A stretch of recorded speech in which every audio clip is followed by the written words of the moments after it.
तो स्टूडेंट्स अब हम चार्ज के यूनिट के बारे में डिस्कशन करेंगे। चार्ज का एसआई यूनिट होता है कूलम, तो SI unit of charge is coulomb, और एम्पियर सेकेंड भी लिख सकते हैं क्योंकि कूलम चार्ज इक्वल टू होता है करंट इनटू टाइम।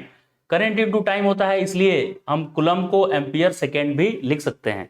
तो एग्जाम में क्वेश्चन आएगा कि SI unit of charge is, तो आप एम्पियर सेकेंड भी लिख सकते हैं और कूलम भी लिख सकते हैं, दोनों। उसके अलावा प्रैक्टिकल यूनिट इसका है एम्पियर आवर। 1 एम्पियर आवर होता है 3600 कूलम के बराबर। 1 एम्पियर आवर कितने के बराबर है? 3600 कूलम के इक्वल। क्लियर हो गया? ये कैसे आया होगा 3600 के इक्वल? तो ये 1 एम्पियर इंटू सेकेंड को 1 कूलम बोलते हैं, तो एम्पियर को हम एज इट इज रखेंगे और आर को सेकेंड में कन्वर्ट करने के लिए 60 दो बार मल्टीप्लाई करते हैं, तो 60 इंटू 60 हो जाता है 3600, इसलिए 1 एम्पियर आवर हो गया 3600 कूलम। क्लियर है? फिर और भी इसका प्रैक्टिकल यूनिट है 1 फैराडे। 1 फैराडे कितने को बोलते हैं? तो 1 मोल इलेक्ट्रॉन के ऊपर जो चार्ज होता है, जितना भी चार्ज होता है, 1 इलेक्ट्रॉन के ऊपर चार्ज होता है 1.6 इंटू 10⁻⁻19 कूलम। तो 1 मोल आपको लेना है 6.023 इंटू 10⁻23। इतने सारे नंबर को 1 मोल इलेक्ट्रॉन बोलेंगे। कितने इलेक्ट्रॉन को 1 मोल इलेक्ट्रॉन बोलेंगे? 6.023 इंटू 10⁻23। इतने इलेक्ट्रॉन्स को बोलते हैं 1 मोल। और 1 मोल इलेक्ट्रॉन के ऊपर जितना भी चार्ज आएगा वो चार्ज कितना आता है? 96,500 कूलम के बराबर। तो 1 फैराडे इसी को डिफाइन किया गया है। 1 Faraday is 96,500 coulomb of charge. तो ये यूनिट समझ गए, एसआई भी समझ में आ गया, प्रैक्टिकल यूनिट भी दोनों समझ गए।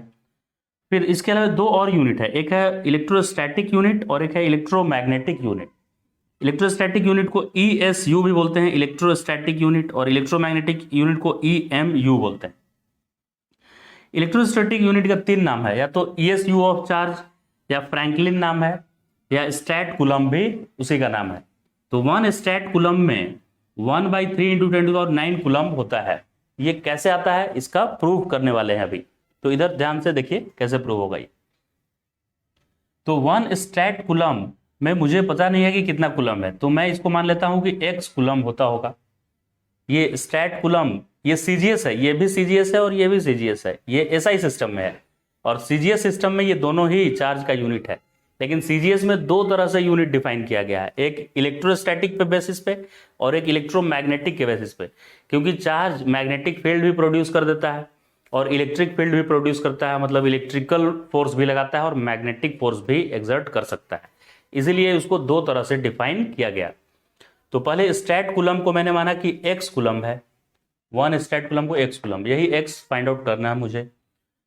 तो स्टैट कूलम कितने चार्ज को बोला जाता है कि अगर ये 1 स्टैट कूलम का चार्ज है, ये भी 1 स्टैट कूलम का चार्ज है, और अगर इन दोनों चार्ज को 1 सेंटीमीटर के डिस्टेंस पे रख दें तो इन दोनों चार्ज के बीच फोर्स 1 डाइन लगना चाहिए।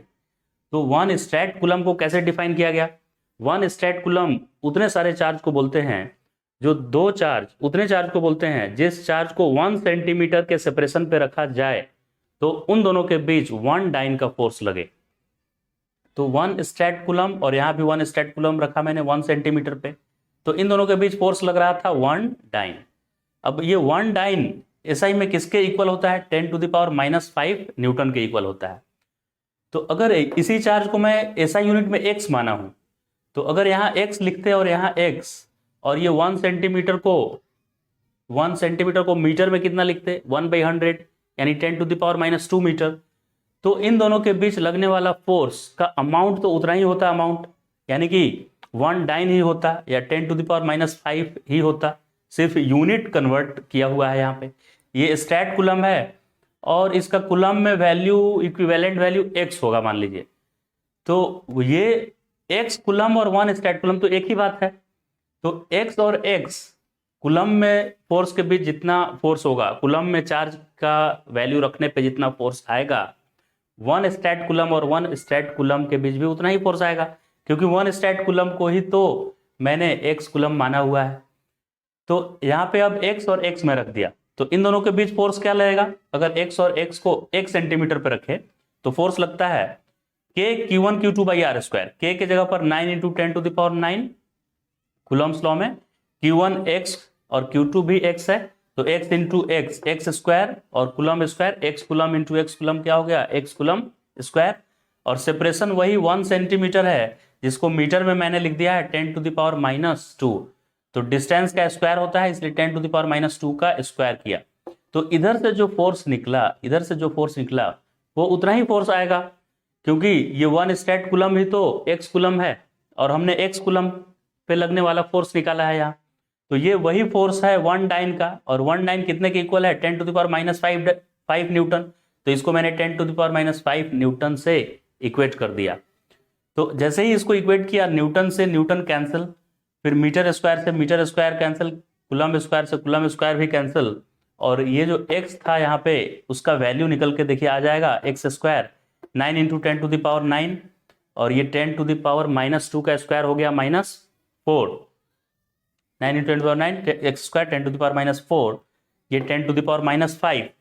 फिर x स्क्वायर को रहने दिए और बाकी सबको एक साइड में उधर ले जा रहे हैं, तो -5 और 10⁻⁻4 ये दोनों मिलकर पावर ऐड हो जाता है, तो -9 हो गया पावर यहाँ पे -9। डिनोमिनेटर में 9 इंटू 10⁻⁹, ये -9 नीचे आकर +9 होगा, तो 10⁻18 आ जाएगा। और x स्क्वायर आया है ये, और x निकालना होगा तो रूट लगाएंगे, तो 9 का रूट 3 और 10⁻18 का रूट 10⁻9 आएगा। तो इस तरह से x का वैल्यू 1/3 इंटू 10⁻9 आ गया। तो मुझे पता चल गया कि अच्छा 1 स्टैट कूलम का वैल्यू जो होता है ना, वो 1/3 इंटू 10⁻9 कूलम के बराबर होता है। यहाँ देखिए मैंने लिखा है 1 स्टैट कूलम 1/3 इंटू 10⁻9 कूलम के बराबर होता है। समझ में आ गया ये। नेक्स्ट हम लोग करने वाले हैं ये 1 एब्सोल्यूट कूलम, और या 1 एब कूलम भी बोलते हैं, वो इक्वल टू 10 कूलम होगा। इसका प्रूव अप करेंगे। तो कैसे इसको डिफाइन किया गया, अभी हम लोग को 1 एब निकालना है, 1 एब या एब्सोल्यूट कूलम बताना है। तो 1 एब्सोल्यूट कूलम कितने कूलम होगा ये बताने के लिए पहले 1 एब एम्पियर डिफाइन करेंगे हम लोग, राइट, मतलब करंट के टर्म में डिफाइन करेंगे पहले। तो 1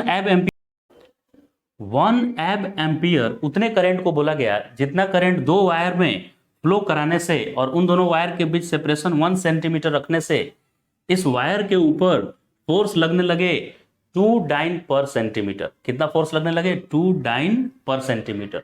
तब जाकर इसमें फ्लो करने वाले करंट को हम लोग बोलेंगे कि सीजीएस यूनिट वाला 1 करंट है, सीजीएस यूनिट वाला 1 यूनिट करंट है, यानी कि 1 एब एम्पियर। सीजीएस यूनिट में करंट का यूनिट वैल्यू कितना लिया जाता है, 1 एब एम्पियर।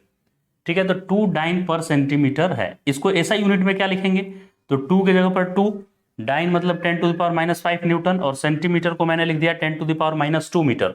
ये एक फोर्स हो गया इन दोनों वायर के बीच, बराबर। अब अगर मैं इसी को, करंट इतना ही है लेकिन इसको हम अगर यूनिट कन्वर्ट सिर्फ कर दें, मतलब ऐसा यूनिट में लिखें, तो लगने वाला फोर्स तो चेंज नहीं होगा, राइट। जैसे कि 10 kg, अगर हम बोले कि 10 kg या 10 इंटू 10⁻³ ग्राम, दोनों एक ही बात है। तो वैसे ही अगर इसमें करंट फ्लो कर रहा है 1 एब एम्पियर और इसका इक्विवेलेंट एसआई में वैल्यू है x एम्पियर, यानी 1 एब एम्पियर को मैंने माना x एम्पियर। तो x एम्पियर करंट फ्लो करने में दोनों में, और वही 1 सेंटीमीटर सेपरेशन यानी 0.01 मीटर डिस्टेंस रखने पे वही फोर्स लगेगा। तो इसलिए फोर्स मैंने वही रखा जो यहाँ पे लग रहा था, 2 डाइन पर सेंटीमीटर, और डाइन को न्यूटन में कन्वर्ट कर दिया, सेंटीमीटर को मीटर में, यही फोर्स लगेगा। लेकिन इस बार फोर्स का फॉर्मूला मैं ये लिखा μ0/4π, यानी μ0/4π का वैल्यू 10⁻7 होता है, और 2 इस फॉर्मूला के लिए। करंट इन 1, इसमें जब करंट 1 एब एम्पियर को मैंने x एम्पियर माना है तो x लिखूंगा, दूसरा भी करंट x तो x ही मानूंगा, तो x स्क्वायर हो गया, और एम्पियर एम्पियर एम्पियर स्क्वायर, क्योंकि एक x एम्पियर फिर ये भी x एम्पियर, तो x स्क्वायर एम्पियर स्क्वायर। और डिस्टेंस कितना हो गया दोनों वायर के बीच में, 1 सेंटीमीटर, जिसको मीटर में 0.01 मीटर लिख दिया मैंने। तो ये फोर्स वही लगना चाहिए जो दूसरे यूनिट में फोर्स लग रहा था, क्योंकि खाली यूनिट का कन्वर्जन हुआ है, अमाउंट उतना ही है करंट का। तो दोनों को इक्वल मैंने किया, न्यूटन से न्यूटन कैंसिल, मीटर स्क्वायर से मीटर स्क्वायर, ये मीटर से ये मीटर कैंसिल हो गया, और एम्पियर स्क्वायर से एम्पियर स्क्वायर कैंसिल हो गया। ठीक है। ये 10 म्यू नॉट बाई 4 पाई जो है ना, म्यू नॉट बाई 4 पाई, उसका वैल्यू होता है खाली 10⁻⁻7। क्लियर हो गया ये?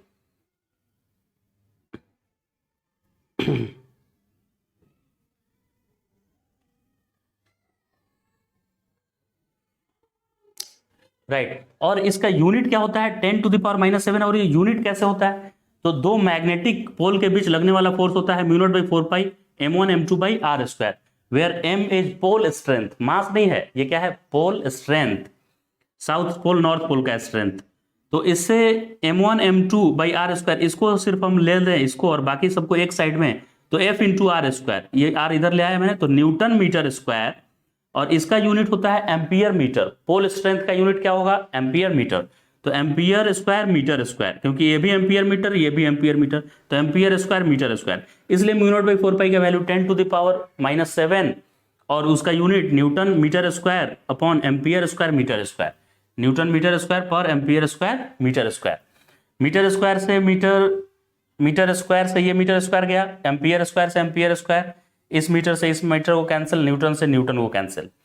फिर इसमें सिर्फ एक्स स्क्वायर आया, तो एक्स स्क्वायर इक्वल टू 10⁻⁻5, और यहां से ऊपर जाएगा तो -2 था तो +2 हो गया ऊपर जाकर। फिर इधर -7 था तो नीचे आएगा -7, तो ऊपर जाकर +7, और ये 0.01 है तो ये इधर मल्टीप्लाई होगा 0.01, तो उसका पॉइंट हटाएंगे तो नीचे चला जाएगा 10⁻², तो ऊपर आने पे 10⁻⁻2। आप अपने तरीके से भी इसको सॉल्व कर सकते हैं, तो इसे ये कैंसिल होगा, और 7 में से -5 और 7 -5 किए तो इसका वैल्यू 2 आ गया, तो 10⁻² x square, so x equal to 10। क्या बात है? इसका मतलब कि ये जो x मैंने माना था 1 abampere equal to x ampere, तो x का वैल्यू 10 आया। तो मुझे पता चल गया कि अच्छा 1 एब एम्पियर भैया होता है 10 एम्पियर। 1 एब एम्पियर किसके इक्वल होता है? 10 एम्पियर के। तो अब बस करंट को कैसे डिफाइन किया गया है? Charge by time. तो 1 एब एम्पियर करंट होगा जब 1 एब कूलम्ब का चार्ज 1 सेकेंड तक किसी क्रॉस सेक्शन एरिया से पास होगा, तो current equal to charge by time. तो करंट मैंने लिया 1 एब एम्पियर, तो उसके कॉरेस्पॉन्डिंग चार्ज मिलेगा 1 एब कूलम्ब, और नीचे 1 सेकेंड। 1 एब एम्पियर अभी अभी मैंने प्रूव किया 10 एम्पियर, तो 10 एम्पियर मैं यहां लिख दूंगा, और ये 1 एब coulomb by second. 1 ampere, ampere ऐसा यूनिट है, एम्पियर को क्या लिख सकते हैं? कूलम्ब पर सेकेंड, कूलम्ब पर सेकेंड, क्योंकि करंट होता है charge upon time. Current SI में है तो चार्ज भी एसआई में और टाइम भी एसआई में, तो कूलम्ब अपॉन टाइम। और इधर एज इट इज, सेकेंड से second cancel, so 10 coulomb equal to आ गया 1 एब कूलम्ब, 10 कूलम्ब इक्वल टू 1 एब कूलम्ब। इसका मतलब ये हुआ कि 1 एब कूलम्ब का वैल्यू, एब कूलम्ब क्या है?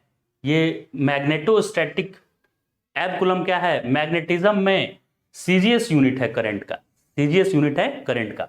और 1 एब कूलम्ब कितने के इक्वल आता है? 10 कूलम्ब के। तो यहाँ पे देखिए मैंने लिखा हुआ है 1 एब्सोल्यूट कूलम्ब, यानी 1 एब कूलम्ब इक्वल टू 10 कूलम्ब हो गया। समझ में आया ये?